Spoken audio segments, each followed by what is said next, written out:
Bienvenidos a DerechoCrítico.sb, siempre con Julio Cegueda y Salvador Meléndez.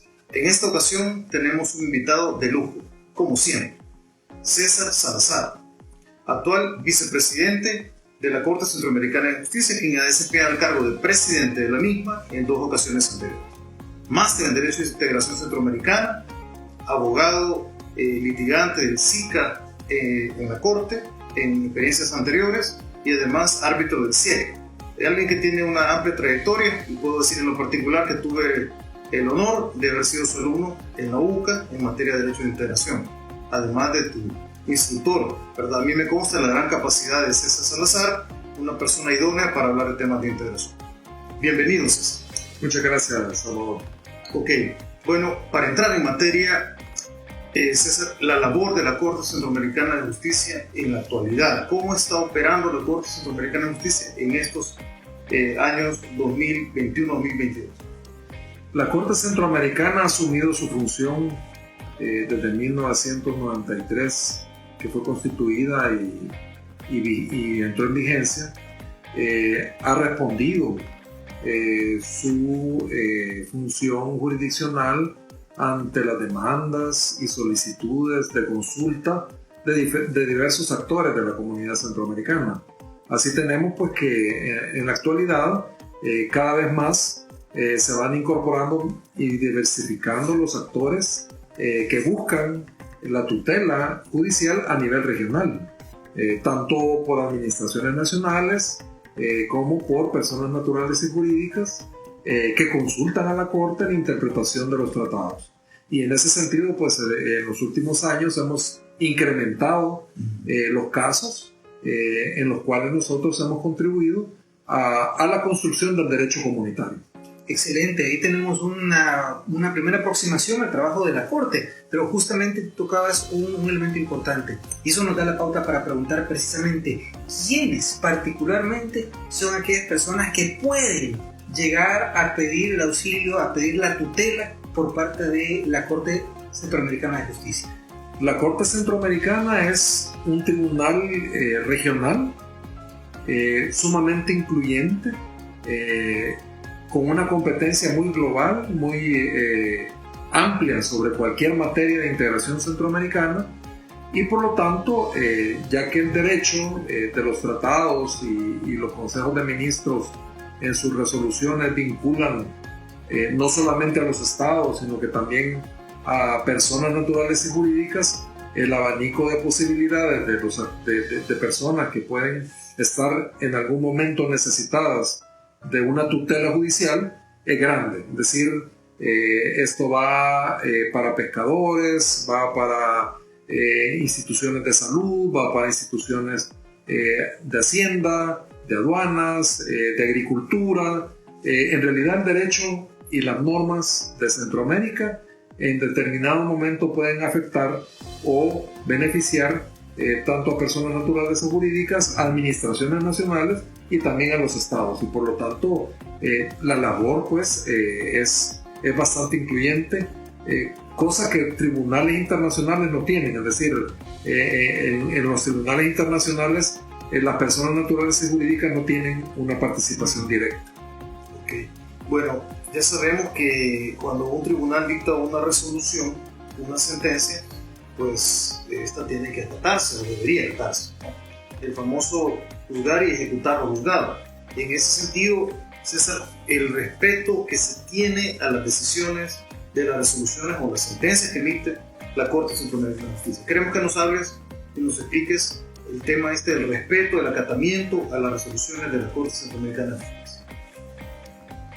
La Corte Centroamericana se ha ganado a pulso el cumplimiento de sus resoluciones. Es decir, recordémonos que en un sistema en el que varios estados se vinculan a través de un tratado, es un sistema que no deja de ser complicado a nivel de ejecución interna de las sentencias de la Corte Centroamericana de Justicia, sobre todo si tomamos en cuenta que no todos los países son parte de la Corte Centroamericana, aunque todos deberían de formar parte de la Corte porque sus sentencias son vinculantes para todos. No obstante eso, nosotros como todo, la vida jurídica de una institución, de una organización, va creciendo con el tiempo y se va consolidando con el tiempo. Recordémonos que el Estado de El Salvador, Costa Rica y Guatemala tienen 200 años de vida jurídica. El SICA como tal solo tiene 30 años.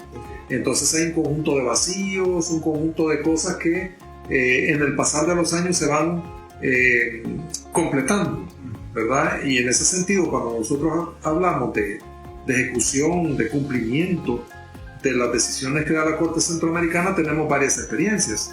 Así, por ejemplo, tenemos el caso de Guatemala, que en este momento está ejecutando sentencias de la Corte Centroamericana de Justicia. Es decir, han nombrado jueces ejecutores y están en ese proceso de ejecutar en Guatemala las sentencias de la Corte como si se trataran de sentencias dictadas en ese país, sin autopariatis y sin ningún trámite de carácter internacional o político. Las sentencias las está cumpliendo la Corte Constitucional de Guatemala. Por otro lado, sí tenemos una experiencia contraria, que es en Honduras, donde pues, los asuntos laborales, de acuerdo al estatuto del convenio de la Corte Centroamericana de Justicia, en apelación le corresponden exclusivamente a la Corte Centroamericana de Justicia. Pero estamos hablando de los empleados y funcionarios o de los miembros del personal de las diferentes instancias de integración centroamericana. Hablamos del Banco Centroamericano, de la Corporación Centroamericana de Navegación Aérea, todos estos empleados de la Secretaría General, de la CIECA, todos estos empleados tienen la oportunidad de acudir en apelación por temas laborales ante la Corte Centroamericana de Justicia. Entonces, en Honduras, los jueces nacionales no han querido respetar, digamos, esta condición y se han hecho competentes de las apelaciones en asuntos laborales. Entonces la Corte ya ha dado sentencias a favor de COSEGNA sobre la base de que el competente es la Corte Centroamericana de Justicia y no los tribunales nacionales de Honduras. Y estamos en ese momento en el que los jueces laborales, por argumentando que se trata de derechos humanos, siguen declarándose competentes.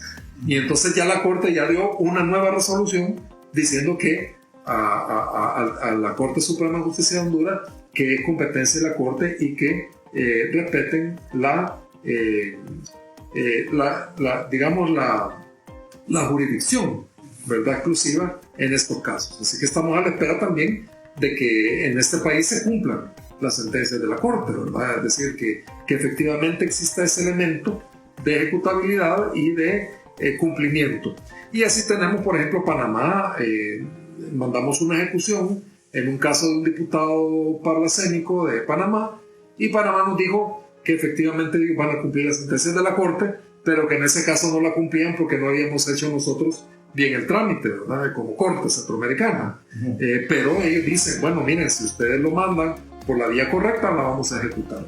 Entonces tenemos de alguna manera esas victorias, esos triunfos jurídicos, ¿verdad?, y también aprendizajes propios de la Corte, ¿verdad?, porque recordémonos que en un sistema comunitario no es fácil ir construyendo precisamente la ejecución de sentencias sobre la base de medios, instituciones nacionales, ¿verdad?, que es una cosa complicada. A veces lleva un año ese cumplimiento, depende de la velocidad de cada órgano judicial, pero sí estamos en ese momento de ir completando esa fase ejecutiva de las sentencias. Perdón, pero se nos preguntan, El Salvador, ¿qué pasa con nuestro país? ¿Cómo ha cumplido o acatado las sentencias? Sí, como la Corte no solamente da sentencias en casos contenciosos, sino que también da resoluciones relativas a consultas interpretativas de los instrumentos de integración centroamericana y también de consultas prejudiciales que hacen los jueces y magistrados.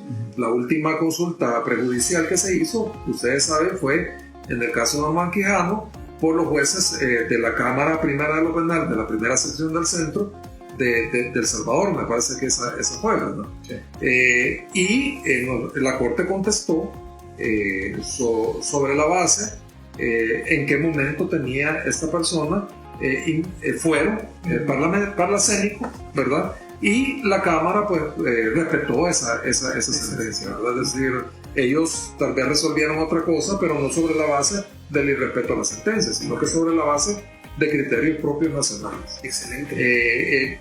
Pero tuvimos también el caso de una sentencia, me recuerdo, que fue en el caso de que hubo un conflicto de poderes entre la Asamblea Nacional y la Corte Suprema de Justicia, que tuvo una suerte contraria, que los magistrados de entonces dijeron que era inaplicable, ¿verdad?, la sentencia de la Corte Centroamericana de Justicia, ¿verdad? Es decir, tenemos como Pero también, si vamos al tema interpretativo, cuando nosotros interpretamos derecho, tenemos realmente la buena experiencia de que Cancillería, que los temas sustantivos en algunos ministerios como salud, hay una aceptación de los criterios de la Corte, es decir, no hay un cumplimiento directo porque no es una sentencia que va dirigida a alguien, pero sí es un criterio jurídico que están respetando la administración pública de El Salvador. O sea, son muy respetuosos en la administración nacional de las sentencias de la Corte. Claro, y es que eso parte de la comprensión de la naturaleza misma de la Corte, ¿no? Sí. Como un ente que es el máximo intérprete también de la norma comunitaria, ¿verdad? Eso creo que va cayendo también, por supuesto, inclusive a nivel interno. Ahora, además de estos casos que nos has comentado que denotan un cada vez más fuerte cumplimiento de las resoluciones de la Corte en los países, ¿qué otros casos relevantes pudieras comentarnos para ir perfilando el trabajo que está haciendo la Corte? Sí, me voy a referir a los últimos casos que hemos resuelto, precisamente a algunos actores importantes que nos buscan. Por ejemplo, la Secretaría de Administración Tributaria, SAT de Guatemala, últimamente nos está consultando mucho.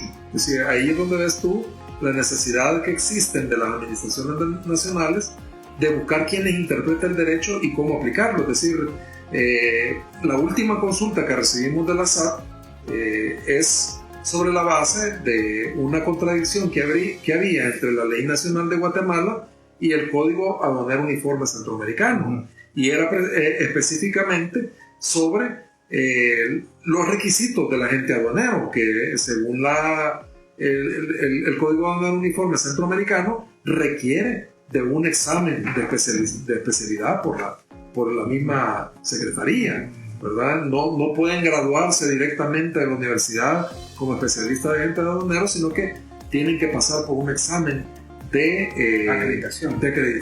Entonces la Corte Centroamericana resolvió ante esta pregunta que hizo la Secretaría de Administración Tributaria de Guatemala, de que efectivamente la norma regional está por encima de la norma nacional y que por lo tanto había que tener ese examen y esa evaluación antes de llegar a ser agentes aduaneros. Entonces ahí encontramos cómo la Corte Centroamericana está haciendo una labor a través de la cual estamos nosotros ayudando a las instituciones, a las administraciones nacionales a cumplir de manera correcta los tratados de integración regional por encima de la ley nacional, que son criterios que, como les digo yo, estamos como a prueba en un proceso de construcción jurídica del derecho comunitario, donde se está completando con la contribución de la Corte Centroamericana de Justicia. Ok.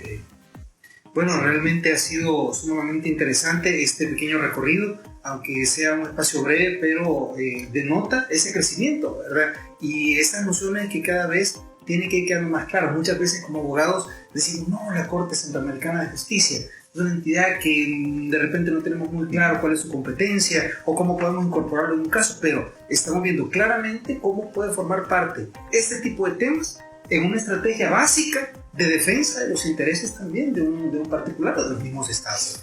Así que con estas líneas no nos queda más que agradecerte, decirte que Derecho Crítico es siempre tu casa. Estamos totalmente a la orden para la difusión de los temas que sean de interés de la Corte Centroamericana de Justicia y pues reiterarte nuestra disposición al apoyo. Muchas gracias, Julio y Salvador. Realmente creo que esta labor es sumamente importante alrededor de la vida jurídica, no solo de nuestro ordenamiento jurídico nacional, sino a nivel regional. Creo que foros como este, conversatorios como este, oportunidades de información, de difusión de lo que hace la institucionalidad regional son sumamente importantes. Yo creo que ustedes están haciendo una excelente labor y por eso también creo que no será la última vez que esté por aquí. Muchas gracias. Ya es la segunda vez que tenemos a César Salazar en esta casa y es un honor para nosotros. Como siempre, pues no nos queda más que recomendarles: ejerzan con honor y fórmense con pasión. Y finalizamos siempre todos los videos recordando Maquiavelo: no confundir el ser con el deber ser. Gracias y bendiciones totales. Para servirles.